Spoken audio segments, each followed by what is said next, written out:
नमस्कार दोस्तों, मैं सुनील कुमार आपका फिर से स्वागत करता हूं आपके अपने चैनल क्या ऐसा होता है। दोस्तों, मैंने आपको पिछली कुछ वीडियो के बारे में बताया था। आपने हमारी पुरानी कुछ वीडियो देखी होंगी जिसमें मैंने आपको काल सर्प दोष के बारे में कुछ जानकारी दी है। मेरी वीडियो के माध्यम से काफी लोगों के कमेंट्स आए हैं कि जब काल सर्प दोष की पूजा हम करवाते हैं तो उसके बाद हमें किन किन बातों का ध्यान रखना चाहिए। मुझे लगता है कि कहीं ना कुछ गैप है, या तो लोग समझना नहीं पा रहे या फिर यह है कि मैंने उन चीजों को ठीक से और तरीके से समझाया नहीं है। हो सकता है कि मैंने कुछ चीजों को ऐसे थोड़ा सा जल्दबाजी में बता दिया हो। मैं आज आपके साथ इस वीडियो के माध्यम से बताना चाह रहा हूं कि जब भी आप काल सर्प दोष की पूजा करवा के आए हैं तो उसके बाद आपको 40 दिनों तक किन चीजों से परहेज करना चाहिए, किन चीजों से दूर रहना चाहिए, उसके बारे में आपको एक विस्तृत जानकारी मैं आपके साथ दे रहा हूं। क्योंकि जो मेरे अंदर ये जानकारी आई उसके पीछे माध्यम ये है कि आप में से कुछ लोगों ने मुझसे उस वीडियो के माध्यम से सवाल पूछे हैं कि 40 दिन तक किन बातों का ख्याल रखना चाहिए, क्या मैं ये काम कर सकता हूं, क्या मैं वो काम कर सकता हूं। अभी विस्तृत में आपको जानकारी बता रहा हूं। दोस्तों, 40 दिन तक जब आपने काल सर्प दोष की पूजा करवाई है, सबसे पहले आपको जानकारी होनी चाहिए, आपको खुद को महसूस होना चाहिए कि आपने काल सर्प दोष की पूजा क्यों करवाई। क्या किसी ने आप पर दबाव डाला था? आपके लिए क्यों जरूरी था कि काल सर्प दोष की पूजा आपने करवाई? आप पर क्या कोई प्रेशर था या फिर आपने जबरदस्ती पूजा करवाई है, या फिर क्या कारण है? इस बात के बारे में आपको खुद मनन करना होगा कि मैंने काल सर्प दोष की पूजा क्यों करवाई है। क्योंकि हमारा ये वीडियो तभी आगे बढ़ेगा जब आप इस बात के बारे में खुद जानकारी रखोगे, खुद उस बारे में कुछ निष्कर्ष निकालोगे कि काल सर्प दोष की पूजा के 40 दिन तक हमें क्या नहीं करना चाहिए। अब दोस्तों, मैं आपको बता रहा हूं, सबसे पहले एक जरूरी जानकारी ध्यान रखना, क्योंकि आजकल जो माहौल चल रहा है वो इस तरह का चल रहा है कि लोग 50 तरह की आपत्ति उठाते हैं कि भाई आपने ऐसा वीडियो क्यों बनाया।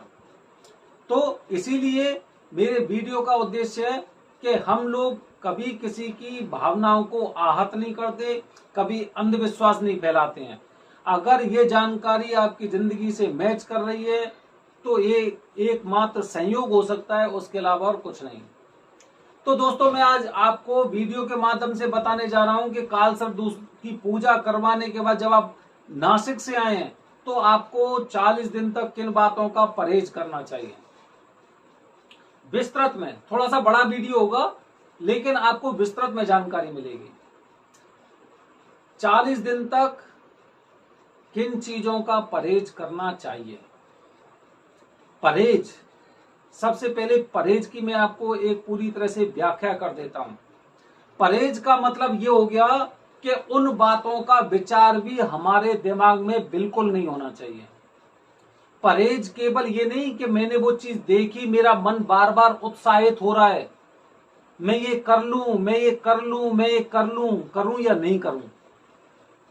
परहेज का मतलब ये होता है कि आपके संज्ञान में, आपके दिमाग में वो चीज आनी नहीं चाहिए, उनके बारे में सोचना ही नहीं चाहिए।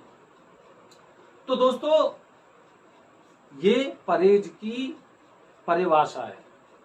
परहेज की परिभाषा है, अगर आप परहेज करना चाह रहे हो तो सबसे पहले अपने मन से, अपने मस्तिष्क से, अपने दिमाग से, अपने दिल से वो सारी चीजें निकाल दो जो आपकी पूजा में व्यवधान पैदा करती हैं या आपके परहेज में कुछ आड़े आती हैं। दोस्तों, पहली बात ध्यान रखना, हमें कभी भी लहसुन प्याज का या मांस मदिरा का इस्तेमाल नहीं करना चाहिए। अब लोगों के सवाल आते हैं। अब सवाल सुनिए, हमारे घर में तो बिना लहसुन प्याज के सब्जी नहीं बनती, हमें तो बिना लहसुन प्याज की सब्जी बड़ी खराब लगती है। मैं तो हफ्ते में 2 बार ड्रिंक करता हूं, शराब पीता हूं, मदिरा का पान करता हूं। आप खुद सोचिए, आपने पूजा किसके लिए करवाई है? आपने अपने लिए पूजा करवाई है ना। जब आप परहेज नहीं कर सकते तो फिर आप पूछ क्यों रहे हो? आपने पूजा क्यों करवाई? जैसी जिंदगी आपकी चल रही थी वैसे जी लेते आप। लेकिन लोग तो गुमराह नहीं होते, लोगों के अंदर तो सवाल पैदा नहीं होते कि भाई लहसुन प्याज या मांस मदिरा का सेवन क्या मैं 40 दिन तक नहीं करूंगा, या फिर मैं हफ्ते में 2 दिन या 1 दिन कर सकता हूं। दोस्तों, पूजा के लिए आपके पास किसी इंसान ने किसी को निमंत्रण नहीं भेजा। किसी भी भगवान ने आपके पास कुछ ऐसी रिक्वेस्ट नहीं की कि भाई आप अपनी पूजा करवा लो जिससे आपके दिन सुधर जाएंगे।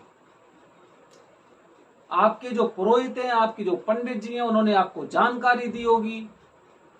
जब आपको लगा होगा, जब आपके बुरे दिन शुरू होंगे, तब आपको लगा होगा कि शायद कुछ ना कुछ मेरे जीवन में परेशानी चल रही है, चलो पंडित जी से बात करते हैं। पंडित जी ने बोला कि चलो भाई आपके ऊपर तो काल सर्प दोष है और आप नासिक में जाके उसकी पूजा करवा लेना। जब तक आप परहेज नहीं कर पा रहे थे तो आपको पूजा करने की बिल्कुल आवश्यकता नहीं है,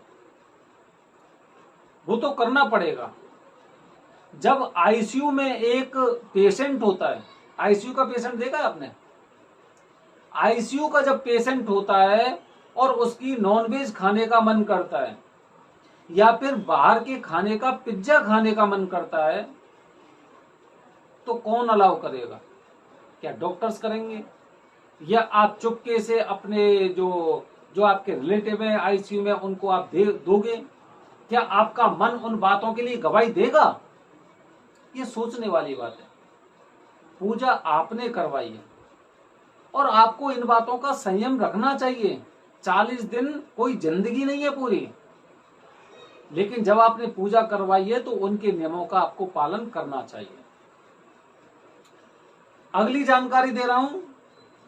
कुछ लोग सवाल करते हैं वीडियो पे कमेंट करके कि मैं उस लड़की से प्यार करता हूं, क्या मैं उससे संबंध बना सकता हूं? दोस्तों, परहेज जो इंसान परहेज की परिभाषा समझेगा वो कम से कम ऐसे सवाल बिल्कुल नहीं करेगा।